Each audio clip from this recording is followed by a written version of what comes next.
សួស្តីបងប្អូននេះគឺរឿងការ install Premiere 2022មុនបងគឺយើង download Premiere Pro 2022មកហើយយើងបិទ file សិនណាទៅមកយើងពន្លត់វាយើងយកទី3មក install វាយលេខកូដវាគឺ1 2 3ស្តង់ដាររបស់វាហ្នឹងហើយ like follow subscribe YouTube ខ្ញុំមានមកយើងដល់ចំណុចនេះយើងមក install យើងមកស្ដាំហើយយើងយក run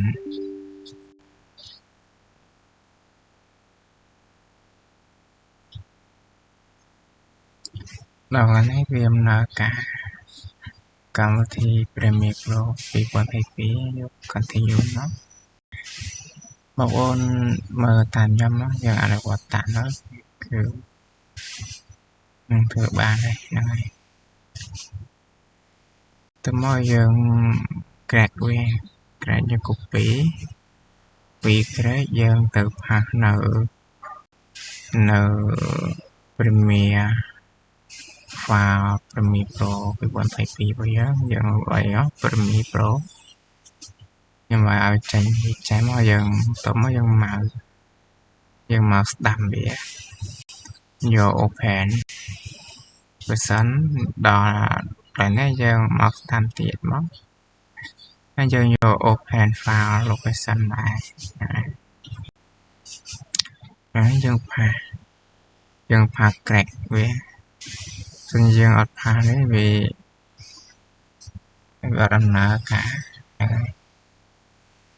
តើមកយើងអស់ហើយយើងបើកកម្មវិធី Premiere Pro 2022របស់យើងមកហើយកុំភ្លេច like share follow ខ្ញុំមួយសូមអរគុណសូមជម្រាបលាយើងអស់យើងមានតែការបើទៅវាចេញជាការស្រេចហើយនេះគឺជារឿងការដំឡើង